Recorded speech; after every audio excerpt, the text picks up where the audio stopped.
So good morning my dear students, welcome back to my channel.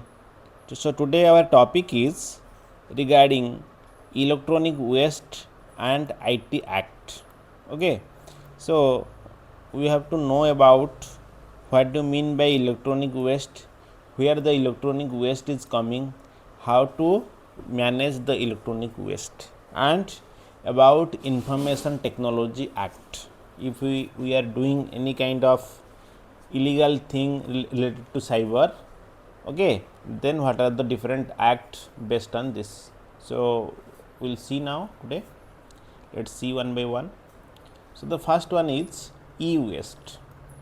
So electronic waste is what we are telling that e-waste. Why it is e-waste? Let's see. So whenever an electronic device covers of its working life, every devices you are using that have some lifespan. Okay, so after becoming dead or become non usable due to technological advancement or becomes non functional, it is not used anymore and comes under the category of electronic waste or e-waste.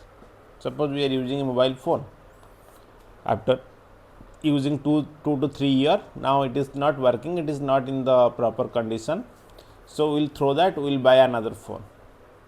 So what now, that mobile phone is what, that is called e-waste, electronic waste. So we will know that what we need to do is that electronic waste. So as the technology is changing day by day, more and more electronic devices are becoming non-functional and turning into e-waste. Nowadays, technology is changing, and there are daily basis new devices is invented. Suppose previously there is only your phone is there, now there are many wireless earbud, okay, headphone, earphone, many things are there related to the technological advancement. Previously there is one or two company they are selling the mobile phone. Nowadays 10, 15, 20, 30 companies are there, they are selling the different smartphone based on the updated version, updated technology. Okay, so day by day the technology is increasing, that's why the people are forgetting the old devices that they are using and they are throwing that. So that becoming, that converted to electronic waste. So as the we will see that as the technology changed day by day, more and more electronic devices are becoming non-functional, we are not using that and turning into e-waste. So managing that non-functional electronic device, how we are managing that e-waste, how what we are doing with this device is called, is termed as e-waste management. It termed as what? E-waste management. So what are the e-waste hazards? We can see. First we will see on environment. On environment, what are the e-waste hazards we are getting? Acidification of soil, air pollution, pollution of groundwater, landfills with lead and heavy metals. So on environment, these are the weird e-waste hazards we are getting. Air pollution, acidification of in the soil, we are using different kind of fertilizers, so now the soil will be acidified. Pollution of groundwater due to throwing of different waste on the air. So these are the environment based. Human health, how it is affecting this normal waste, how it is affecting to the human health. It may damage the lungs because we are breathing through lungs. Okay, DNA damage, asthmatic bronchitis, that means related to breathing problem, chronic damage to the brain, damage to the heart, liver and spleen. So these are the effects we are going to face if this kind of hazards we are getting through what? E-waste. Suppose we are throwing that e-waste through soil. So what will now? The soil must acidification of soil, that means some chemicals, some objects are there in the e-waste. When we are throwing the mobile phone, when we are throwing different devices, that will not okay dissolved in the soil, and that will be there on the soil, and some there is some chemical is coming out, that is called acidification of soil. And when it is coming out through this air, the pollution, this air will be polluted. Then if the water is coming away and we are throwing that e-waste on water, the pollution of groundwater is there, and that water we are taking. Then land fills with lead and heavy metals. Okay, so in the lands we are throwing that, through this metal also, these are also coming with this e-waste. Clear my points? So by taking this all the things, we are having this kind, these are the issues we are facing: lung cancer, DNA damage, asthmatic bronchitis, chronic damage. Okay, these are the things we are facing there. Clear my point? Now we will talk about how we are managing, how we will manage the e-waste. E-waste management. So it can be defined as the practical and holistic approach and the founding pillar of cutting down waste from our mother earth. Okay, so it is a holistic approach that everyone can learn, that how can we protect our environment from different issues we are facing due to the environmental factor. So it is reusing and recycling of e-waste which is no longer in use and can be saved for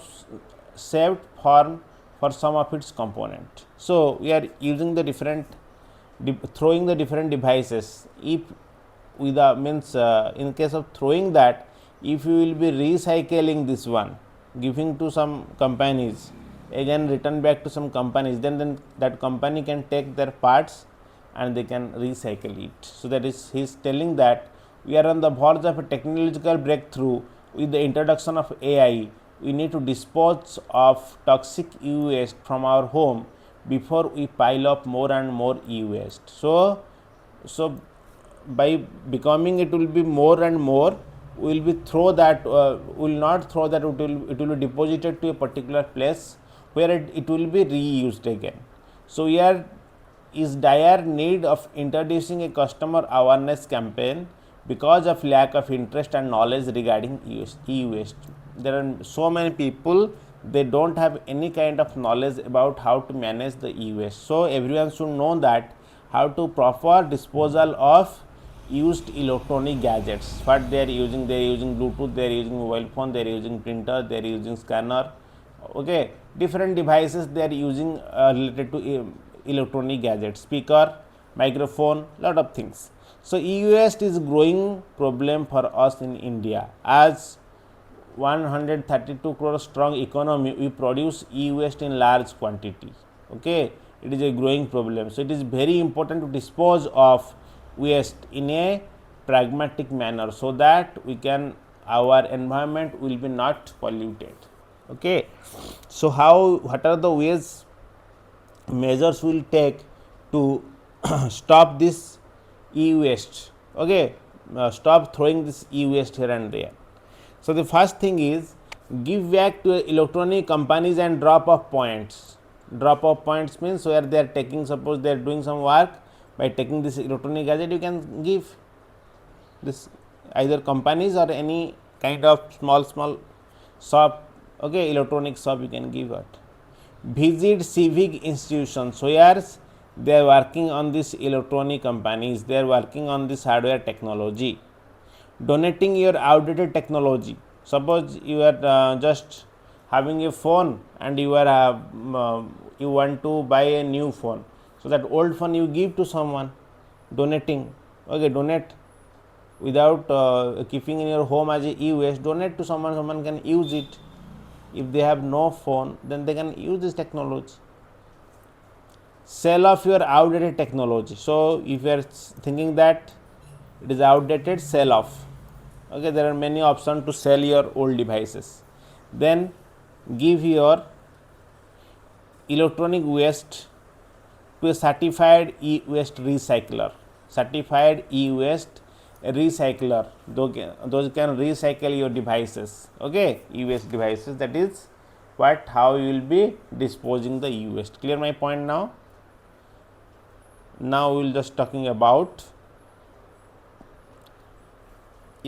just we are getting the point about different e-waste and e-waste management. What is e-waste, what are the e-waste hazards, and how to manage the e-waste. Then come to Information Technology Act of India 2000.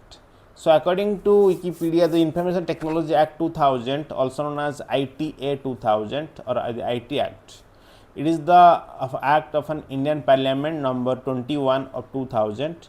It was notified that on 17th October 2000, it is the most important law in India that deals with the digital crimes or cyber crimes on electronic commerce. Okay. So, IT Act 2000, it is written there based on the digital crimes or cyber crimes you are doing and electronic commerce also. It is based on the United Nations Model Law on Electronic Commerce 1996, recommended by General Assembly of United Nations by a resolution dated this. Okay. So, there are some resolution they have done, and based on this resolution they have find one act, IT Act 2000. There they have written about the digital crimes or cyber crimes or electronic commerce. Based on this act is designed. Clear? Now, some key points of this IT Act. Some key points. So, what are the things is written on this IT Act? Act has given birth to a new business to companies to issue digital certificate by becoming the certifying authorities. So, if you are generating new business company, you are having the digital certificate by becoming the certifying authorities of any companies. This act allows the government to issue notices on internet through e-governance. Okay, through one portal e-governance, they are going to allow the government to issue the notices about this particular act or law. Email is now considered as a valid and legal form of communication. Email is the valid and legal form of communication now. Digital signatures are given legal validity within the act. So, nowadays without also physical signature, in the digital signature also it is allowing some applications, some websites are taking also. The communication between the companies or between the company and the government can also done through internet. Now, the communication different offices, they are just communicating through internet, through email, through different software, personal software of government. Okay, that communicating through this, they are sharing the file also, it is also coming under this IT Act. So, addressing this issue of security is the most important feature of this. Addressing the issue of security, any kind of security features you are losing, any kind of data you are losing, then you can also go for this. It introduces the construct of digital signatures that verifies the identity of an individual. Okay, digital signatures, construct of digital signature that verify the identity. When you will put this digital signature, they are verifying the identity of an individual. They are going to check. In case of any harm or loss done to the company by criminals, then the act provide a remedy in the form of money to the company. So, if anyone, any harm or loss done to the company by any criminals, then based on the act they are going to give the remedy in the form of money to the company. So, this is what about IT Act 2000. These are the guidelines we have to follow. Okay. So, thank you for today session. Don't forget to subscribe my channel. Also give like, comment and share. Thank you. Have a nice day.